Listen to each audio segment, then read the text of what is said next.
In 1954, a plane landed in Tokyo after an ordinary flight from Europe. Passengers disembarked, tired, calm, and unaware that one of them was about to become the center of one of the strangest mysteries in modern history. He was described as well-dressed, polite, middle-aged, a businessman with a trimmed beard and a silver briefcase. He spoke fluent French, Japanese, and Spanish. Nothing about him stood out, except for one small detail. His passport was from a country that didn't exist. When he approached the customs officer, he handed over his documents like everyone else. The officer looked at the cover, navy blue, embossed with gold lettering. It read, Tord. At first, the officer assumed it was a printing error. Maybe the man meant to say Taurid or Taurine, but the traveler insisted. No, his country was Taured, and it had existed for over 1,000 years. He even pointed to it on the map. A small region between France and Spain, the area we know as Andorra. But the man frowned. He said, Andorra? I've never heard of it. My country has always been there. Tord. Customs officers exchanged glances. Something wasn't right. They began to question him. His passport appeared completely authentic. Stamps from other countries were there. Real, detailed, textured. Including one from Japan dated that very day. His company ID matched his name. His signature matched across documents. Everything about him said real. Except for the fact that his home country had never existed. The officers called their supervisor. Soon, airport security surrounded the small customs room, and by evening, the traveler from Taured was escorted to a private office for interrogation. He told them his name was John Allen, though later reports say he used a different spelling. He said he had traveled to Japan many times for business, and even showed past entry stamps as proof. He worked for a company based in Taured, and his destination was Tokyo, for a routine meeting with a Japanese firm he'd worked with before. When officers called that company, the person on the other end confirmed the company existed, but they'd never heard of anyone by that name. The hotel he said he was booked at had no reservation for him. His bank, which he claimed was located in Taured, could not be found anywhere in the world. And yet his documents were made from the same paper, ink, and typeface used globally.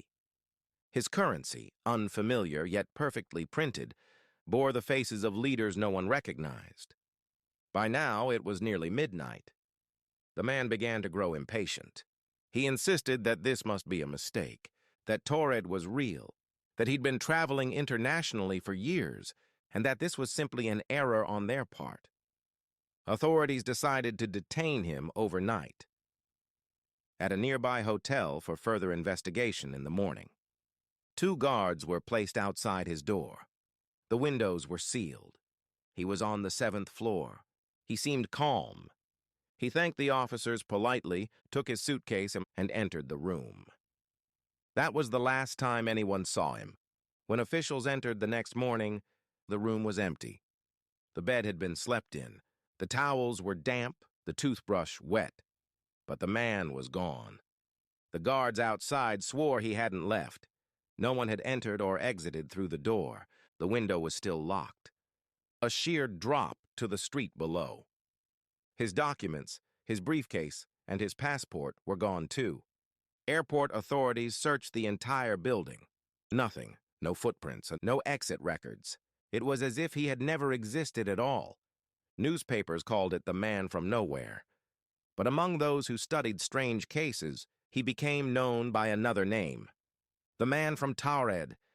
At first, skeptics called it an urban legend, a story twisted by rumor and time. But official Japanese customs reports from 1954 still list an unidentified foreigner detained that year, under unverified national origin. Even more unsettling, the hotel record for that night still exists. Room 704, occupied by a man who checked in, but never checked out. Years later, a Japanese journalist claimed to have tracked down the desk clerk from that hotel. The man, now old, said he remembered the traveler clearly. Polite, confident, even cheerful. He had a habit of humming to himself, and before going to bed, he asked the clerk a strange question. "What year is it?" The clerk laughed, thinking he was joking. He answered, 1954. And the man smiled faintly, as if that number meant something to him. Then he said, "Good. That means I arrived on time."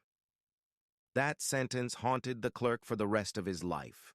Because years later, while cleaning out a storeroom, the hotel staff found something strange wedged behind a radiator in room 704. A passport. It was old, slightly burned, and water damaged, but the name on it was still legible. John Allen, Tord. They turned it over to the police, but before it could be cataloged, the evidence room flooded during a storm. The passport was destroyed, along with every other item recovered that week. No backup copies, no photos, just a record of its intake. Then something even stranger happened. In 2008, a photograph surfaced online. A black and white image supposedly showing the man from Taured, standing in front of the Tokyo airport in 1954. The man in the photo matched descriptions from eyewitnesses exactly. Same build, same facial hair, same suit. But what caught people's attention wasn't the man himself. It was the background. A sign behind him read, Tokyo International Airport, 2004 expansion. The photo's metadata showed it was taken with a digital camera, half a century before digital cameras were invented. Experts who analyzed the image said it was impossible. No edits, no manipulations. Just wrong. And then it disappeared. The website hosting the image went offline. The server logs were deleted. Only screenshots remained. Grainy, low quality, like echoes of something that was never meant to be seen. Those who studied it began noticing odd coincidences. People connected to the case, journalists, researchers, archivists, began reporting strange experiences. One woman claimed her reflection would lag behind her movements. Another said clocks in her house ran 5 minutes fast every morning, then corrected themselves by nightfall. And one man, a historian, said he began receiving letters, handwritten, postmarked from Taured. What if the man didn't come from another country, but another version of our world? One where the map was drawn differently, where borders never aligned, and where time ran at a slightly different speed. Some theorists believe he slipped through a rift, a thin place between dimensions where realities overlap like layers of glass. Others think it was a time distortion, a man displaced from a future that no longer exists. Because of what came next. In 2009, an airport security worker found something strange inside a forgotten storage locker in Narita International Airport. Inside was an old silver briefcase. The contents: foreign currency from countries that never existed, a stack of business cards written in an unknown language, and a small photograph. A man standing beside an open window overlooking Tokyo Bay. The man's face was the same as the traveler from 1954. But the skyline behind him showed buildings that wouldn't be constructed until the 1990s. Authorities traced the locker back to its registration number. It had been checked in under a false name, the same name used by the man from Taured. After that, the story went silent again. The briefcase was taken for analysis. The photograph vanished into private archives. The security guard who discovered it later quit his job and reportedly told friends, "I know where he went." Then he disappeared. If this was all legend, it should have ended there. But in 2013, a customs officer at Heathrow Airport in London reported something disturbingly similar. A passenger presented a passport from a country, not listed in any database. Taured, same design, same coat of arms, same impossible origin. When security was called, the man smiled and said, "It's all right. I've been here before." By the time authorities arrived, he was gone.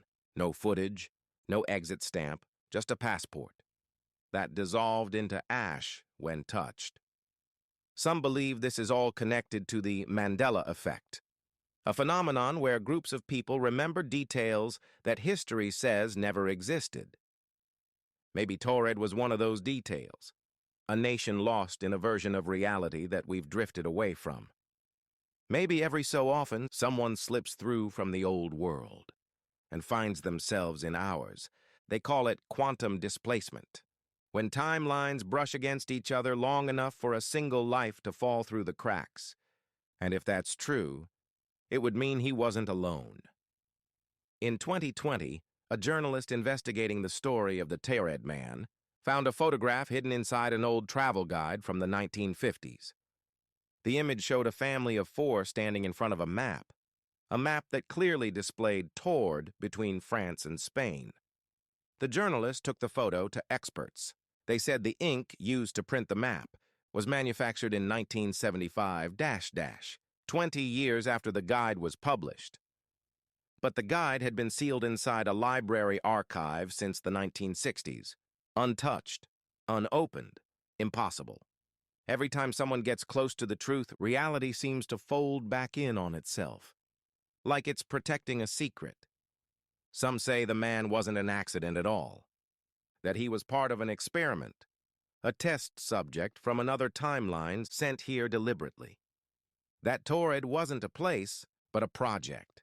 Project TAURED, Temporal Anomaly Unification Research and Experiment Division, a name that appears in declassified Cold War documents linked to missing scientists and unexplained radiation bursts in Europe during the 1950s.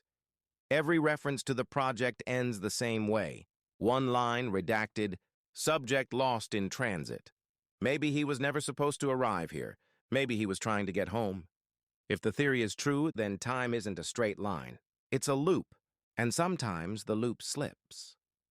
A man wakes up in the wrong year with a passport from a place that no longer exists, and by the time anyone notices, the timeline seals itself again. Like a wound closing around a splinter, there are still people searching for him. Archivists, collectors, believers. They say every few years a new clue appears, a boarding pass, a letter, a photograph.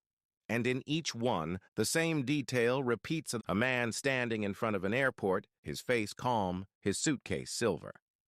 Some claim that if you look long enough, you'll find him in the background of your own photos. Just out of focus, mid-step, watching. We may never know who he was or where he came from. But maybe that's the point. Maybe his story isn't about one man at all.